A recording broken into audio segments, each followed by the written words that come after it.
Hello student, आज के इस वीडियो में हम क्लास 10 चैप्टर 1 की एक्सरसाइज 1.2 सॉल्व करेंगे। ये बेसिक मैथ है और बोर्ड एग्ज़ाम के लिए बहुत ही ज़रूरी है, इसलिए आप इसे अंत तक ज़रूर देखिए। हमारा ये पहला क्वेश्चन है, prove that root 5 is irrational. हमें प्रूव करना है कि रूट 5 इरेशनल नंबर है।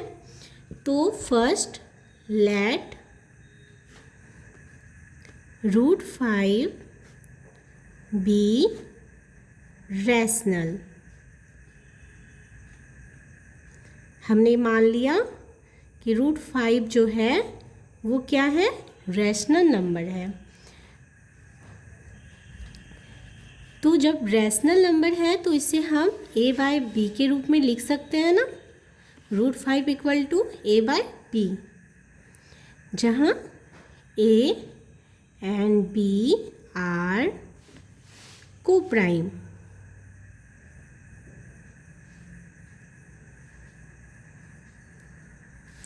and b not equal to 0।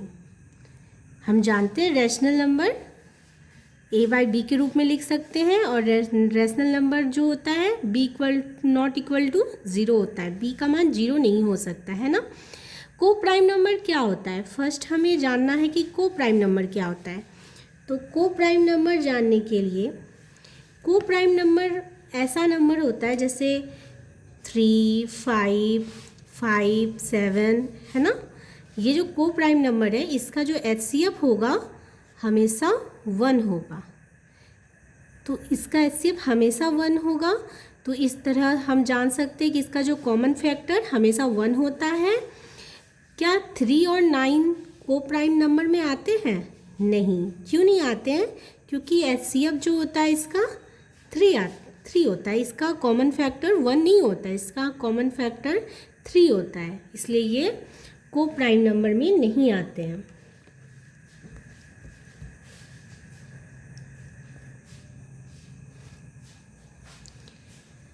अब हम देखते हैं, इसका स्क्वायरिंग करते हैं। Squaring both side. आपको मेरी वीडियो अच्छी से आ रही है ना? ठीक है। रूट 5, ये रूट 5 बी इधर आ जाएगा है ना, इक्वल टू ए। अब इसको स्क्वायरिंग कर देते हैं। रूट 5 का स्क्वायर 5 होगा और ये b square equal to a square. तो इसे हम इक्वेशन 1 मान लेते हैं है ना। उसके बाद 5 डिवाइड्स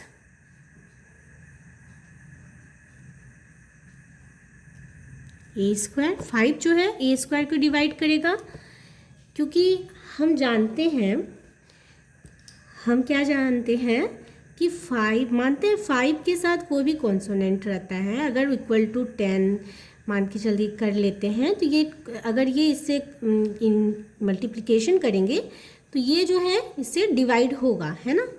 5 जो है 10 को डिवाइड करेगा।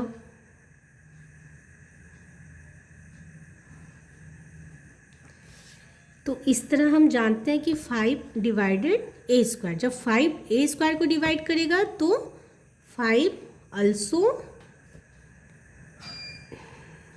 divides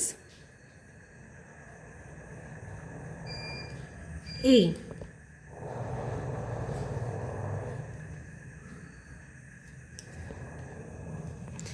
अब हम मान लेते हैं कि ये सी, एक सी है, कॉन्सोनेंट है, क्योंकि ये ए स्क्वायर को डिवाइड कर रहा है तो ये ए को भी डिवाइड करेगा है ना। तो इसे हम इस तरह लिख लिए इस कारण। अब where c is any consonant, constant number है ये। अब हम इसे स्क्वायरिंग करते हैं। Squaring both side.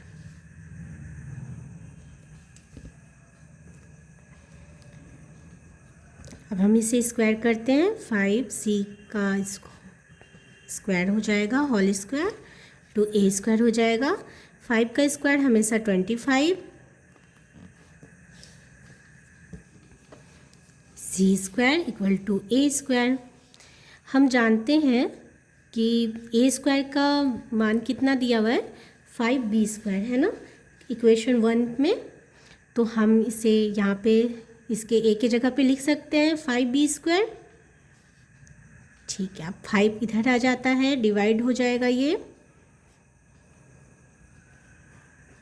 5 5 जा 25। तो 5c square equal to b square, ये इक्वेशन 2 हो गया। यहाँ 5 जो है डिवाइड्स b स्क्वायर, 5 डिवाइड करेगा b स्क्वायर को। जब 5 b स्क्वायर को डिवाइड करेगा तो 5 also डिवाइड्स b, है ना। लेकिन हम लोगों ने क्या कहा था, इसे हमने रैशनल माना था ना, इसे हमने रैशनल माना था। √5 को हमने रैशनल माना था, और रैशनल का तो फिर कॉमन फैक्टर 1 ही होना चाहिए था। लेकिन ये तो 5 से भी डिवाइड हो रहा है, b भी 5 का, इसका तो कॉमन फैक्टर 5 आ रहा है। जब इसका कॉमन फैक्टर 5 आ रहा है तो इसका मतलब क्या हुआ,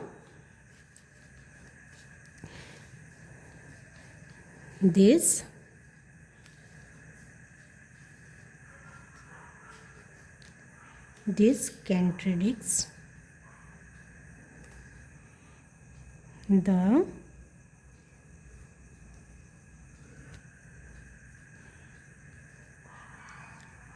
fact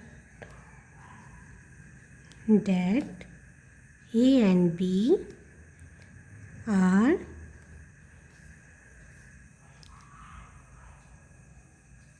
co-prime, therefore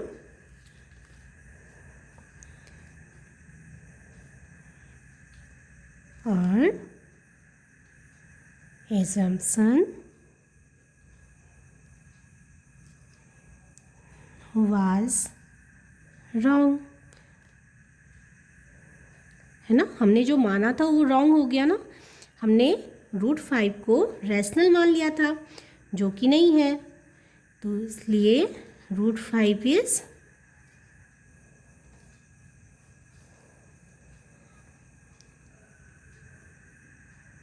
इरैशनल।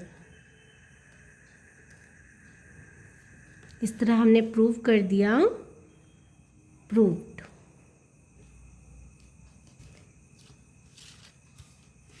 इस तरह हमने ये प्रूव कर लिया कि √5 जो है इरैशनल नंबर है। तो इस तरह यहाँ पे √2 भी हो सकता है, √3 भी हो सकता है ना, कोई भी नंबर रह सकता है। लेकिन इसको जो बनाने का कंसेप्ट है ये बिल्कुल सेम है इसी तरह। तो आपने इसे बेहतर तरीके से समझा होगा। अगर आपको अच्छा लगे तो आप इसे प्लीज़ लाइक सब्सक्राइब ज़रूर करिएगा, और मैं इसके पार्ट 2 भी लाऊंगी अदर क्वेश्चन के लिए। Thank you.